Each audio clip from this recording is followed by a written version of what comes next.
खबर मुजफ्फरनगर से, जहां पर बीजेपी के पूर्व विधायक अक्सर अपने बयानों की वजह से सुर्खियों में रहते हैं। मुजफ्फरनगर में एक सभा को संबोधित करते हुए बीजेपी नेता ने विवादित बयान दिया, जिसका वीडियो भी सोशल मीडिया पर अब तेजी से वायरल हो रहा है। जब तक किसी की औकात नहीं है, किसी की औकात नहीं है जब तुम इकट्ठे रहोगे। और रही बात इन मौलानाओं की, अनपढ़ गवार हैं। किसकी बात तुम मंचों का करो, गवार है 2-2 टके के मौलवी। इन्हें पूछ कौन रहा, तुम इकट्ठे रहो। इनकी तो जब चाहोगे मैं क्लास लगा लूंगा, जब चाहोगे मैं लगा लूंगा। कैसी बात आप करो, कहां इन मौलवियों की बात मंचों पर करो। अरे ये क्या करते हैं, मदरसे में क्या शिक्षा देते हैं आपको पता है? मदरसे में आतंकवाद का पाठ ये पढ़ाते हैं साहब। मदरसे में बच्चों को गलत काम ये सिखाते हैं साहब। बच्चों को पढ़ने की शिक्षा ये देते नहीं। हमारे गुरुकुल हैं, बच्चों को देश बनाने की शिक्षा दी जाती है, बच्चों को संस्कार दिए जाते हैं। इसीलिए मैं हमेशा कहता हूं कि संस्कारवान बनो। और मैं हमेशा कहता हूं ये 2 लाख नहीं सकता किसी की औकात।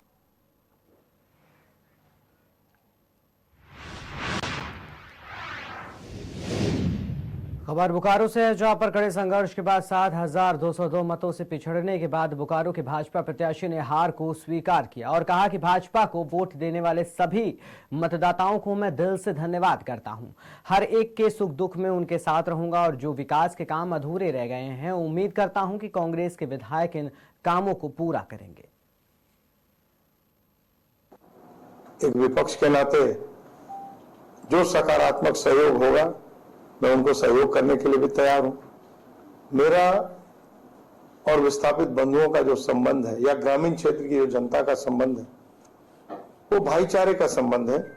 वो एक पारिवारिक संबंध मैं महसूस करता हूं। ठीक है, विस्थापित क्षेत्र से और जो पिंडा जोरा मंडल है हमारा या फिर जो मुफस्सिल मंडल है हमारा, अपेक्षाकृत थोड़े कम मत मिले। मुझे कहता हूं कि एक विधायक सीधे तौर पर नियोजन दे नहीं सकता है कभी, और मैं कभी झूठ बोलकर वोट नहीं मांगा।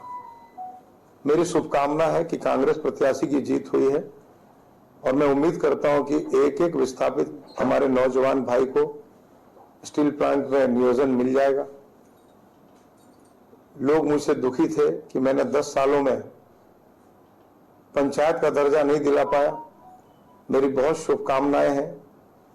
जीती हुई जनप्रतिनिधि को मैं शुभकामनाएं देता हूं कि उत्तरी विस्थापित क्षेत्र और दक्षिण विस्थापित क्षेत्र को मिलाकर पंचायती राज व्यवस्था वहां लागू कराएं। हम आपने कहा था कि पिंडा जोड़ा को प्रखंड बनाऊंगी, तो हमारी शुभकामना है कि आप पिंडा जोड़ा को प्रखंड बनाइए। जितना मुझसे बन पड़ेगा मैं वहां उनको प्रखंड बनाने के लिए भी सकारात्मक सहयोग देने के लिए तैयार हूं। मुझसे जो काम नहीं हो पाया मैं उम्मीद करता हूं कि वो पूरा करेंगी। एक विपक्ष के नाते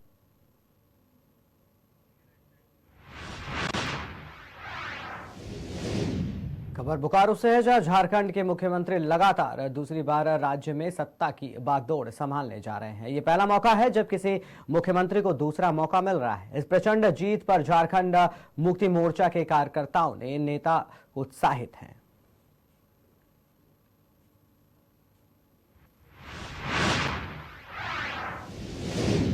खबर मथुरा से, जहां बीती रात्रि को थाना हाईवे क्षेत्र के मंडी चौराहे के महेंद्र नगर कॉलोनी में स्थित मोबाइल एसेसरीज की दुकान हर्षित टेलीकॉम में भीषण आग लग गई।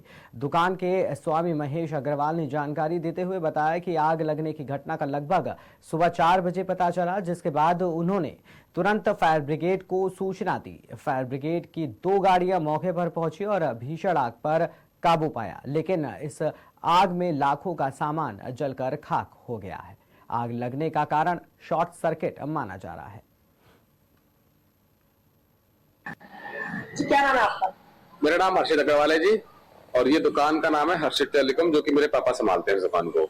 किस तरीके से रात को आग लगी, क्या ये दुकान पे, हमारी दुकान के पीछे ही हमारा गोदाम है। इस दुकान के ऊपर ही हमारा मकान है, हम ऊपर ही रहते हैं यहाँ पर। ये हम लोग सो रहे थे, सोते हुए मेरी करीब रात को 4 बजे आंख खुली तो मेरे कानों में आवाजें आई, छोटी छोटी कुछ सामान गिरने की। मेरे को लगा नीचे कोई कबूतर या कुछ चूहा वगैरह कुछ नीचे कोई आ गया है। मैं सर के नीचे आया, मैंने गेट खोला तो मैंने देखा कि इसमें पूरे में आग लगी पड़ी हमारे गोदाम में। फिर हमने देखा तो पूरे बिजली के तार वगैरह अगड़म झगड़म, और वो आग धीरे धीरे बढ़ती जा रही थी। फिर हमने फायर ब्रिगेड वालों को फोन किया।